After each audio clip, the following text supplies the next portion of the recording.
Welcome to the Let's Get Entrepreneurial podcast, your go-to resource for navigating the world of entrepreneurship.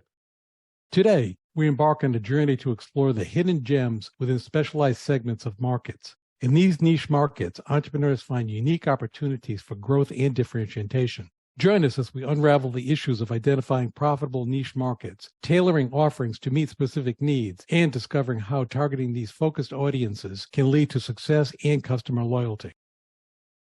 The Let's Get Entrepreneurial podcast is your ultimate launchpad for igniting ideas and skyrocketing your entrepreneurial dreams. Tune in, buckle up, and let's unleash the entrepreneurial spirit within. Your two hosts will be Professor Gary Palin and serial entrepreneur Ryan Budden. Hello, Professor Palin. How are you? Doing well. How are you doing today? I'm doing fantastically. We've got together to discuss kind of a cool topic today of niche markets. This comes up a lot in our day-to-day conversations, and it's something we both enjoy talking about quite a lot. From a startup perspective, when I'm looking at opportunity identification, I tend to gravitate personally towards niche markets. A quick definition of a niche market, so everybody knows exactly what we're talking about. A niche market refers to a specialized segment of a larger market, where products, services, or offerings cater to specific needs, preferences, or interests of a particular group of customers. In layman's terms, it's the smaller segment of a big market that's really specific, so it has an exact customer that it's looking for. Does that sound about right? Definitely. And one of the reasons I like it from a startup perspective is you can hone and become more specialized and deliver a higher rate of satisfaction, a deliverable to a target market, where the larger companies tend to be on a broader scale and not going as deep with that deliverable. You're really targeting a pain point or whatever that niche's priorities are, instead of having to spend the marketing and attention dollars on a much broader segment of people. Very often the larger companies are not interested in the smaller niche plays because there's not a volume of profit margin associated to generate what they need on a return on investment, specifically if it's publicly traded, which then goes into Wall Street assessing and the stock value, which is what the C-suite really cares about. Right. They have a fiduciary obligation to care about that. Yeah, definitely. Whereas when you're looking from a startup or an existing entrepreneurial venture, it's something that can have reduced competition. It's a higher possibility or probability of having brand differentiation where you can have specialized solutions. I often find it's a really cool way to bring customer loyalty as well. By targeting these niche markets, typically your customers are people that really care about whatever it is. And because of that high specialization with the customer loyalty, very often those loyal customers are willing to pay for that specialty. So therefore the margins are higher. Exactly. I've got a couple quick examples here of niche markets: organic and sustainable food products, vegan and plant-based food, pet accessories for specific breeds of pets, fitness wear for plus size individuals. I think people are getting what we're talking about.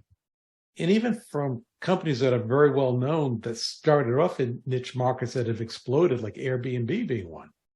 Yeah, that's a good example. Because they disrupted the hospitality industry. Now it's grown into a major company. Right. Now it's synonymous with travel. It's not just people that were looking for that couch surfing experience, which I feel like was maybe one of their original target markets, that niche that they were going after. GoPro's another one.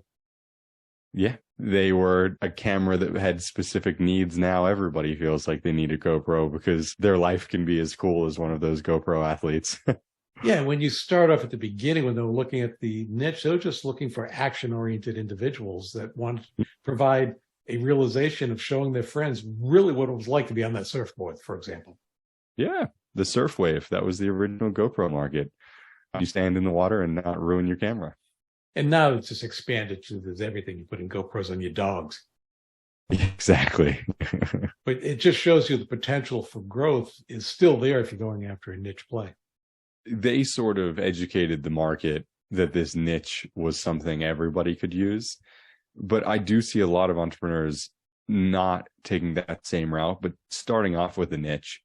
And once they're successful in that niche, either incorporating other niches or then expanding to the larger market that precedes that niche. Another advantage from an entrepreneur's perspective is if the niche shifts, you're more flexible and adaptable as an entrepreneur to move along with the niche, where a larger company would have a hard time with that.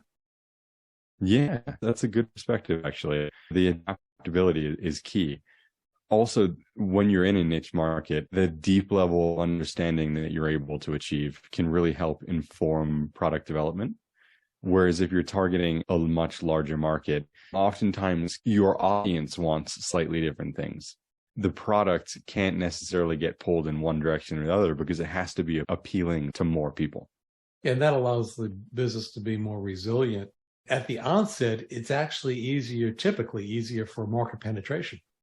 There we go. I would really agree with that. There's all types of reasons I highly encourage entrepreneurs to look at niche markets, and it's my go-to default. Yeah. I often find myself talking to people that have a business plan or an early stage business about the market they're talking about, they're trying to penetrate, and doing an analysis to find the niches inside that market and see if the product or service they're developing actually is a better fit in that niche before they then target an entire market. That's one of the mistakes I see my students making is they'll come in with this major idea trying to sell to everyone. And I always ask them, why? And they never have a good answer for why. Of course. And if they did, they should be starting the business. Definitely. That niche focus allows them to be more fine-tuned. And you also access to greater marketing research when you're going to a narrower perspective. If I want to identify the left-handed dentist in the United States, I can fairly easily quantify how many there are. Right. Or at least use basic assumptions to get very close. For example, I believe there's 10% of the people are left-handed.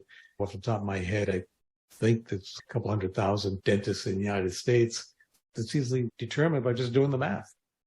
Research and target market analysis, you tend to be able to much more readily access those. And with a higher degree of accuracy. Oftentimes, market research can really give results back to you and make it not necessarily the most clear picture of decisions that should be made inside of a business. But with a niche, it should be a little bit easier. And also the competitive analysis is easier. Sure. Who's doing what? How are they doing it well? And how are they not doing it so well? Very often when we talk about people's pain points and pursuing their passions, they tend to have a personal network within that niche, which makes it more readily penetrating within the niche because of their personal network. Sure. A referral or a review or something like that could go a lot farther for you.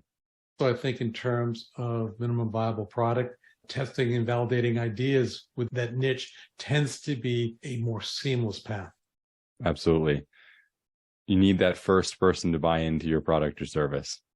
And I think in terms of industry trends, it's easier to follow the industry trends. If you're going to trade shows, they're more specialized. You can hone in on which ones you should attend. There's so many benefits to going with a niche. Whereas if you're going into a major market initially, it can be truly overwhelming. It can.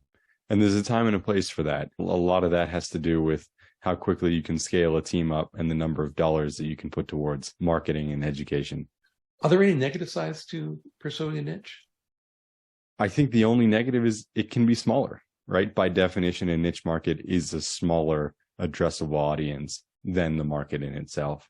Yeah, and if you want to expand very often, you have to look at segmentations to go after another segment. And there's some problems associated with that. Sometimes it's almost as difficult as starting a new business. Right. If you've branded yourself successfully in a niche, having to leave that niche or go to the broader market, people can have a preconceived notion of the services that you're already providing and not look at what's new that you're offering. Yeah, that reminds me too, you have to be very careful with name selection because of that, because you could box yourself in. Right. If you're in the vegan dog food category and name yourself something very specific to do with vegan dog food, it might be then very difficult to then mass market dog food or go away from vegan into whole foods or whatever it is. One of the dangers, though, is the market volatility. If there is a major downturn or a problem associated with the market, the niche that you're in, that can be very difficult in balancing the sustainability of the company. Sure. That could be another big pitfall. expertise in the niches can sometimes be difficult to access. So you may have to pay more for expertise. Absolutely. So any other major factors you're seeing with niches? I'm a proponent of niches, all the way from Tesla to the Dollar Shave Club. There's great examples of companies that have been successful with niches that have expanded dramatically. Well, I would just say it's all based on research. Sometimes these niche markets are difficult to penetrate, are difficult to get a deep enough understanding to address the topics. Making sure that you're doing enough research to be an insider inside of that niche is really key to the success. Well, it sounds like a game plan. Perfect. It was great talking today. You too. As we wrap up another episode of the Let's Get Entrepreneurial podcast, we extend our gratitude for your presence and attention. Your dedication to the entrepreneurial spirit fuels our passion for creating this podcast.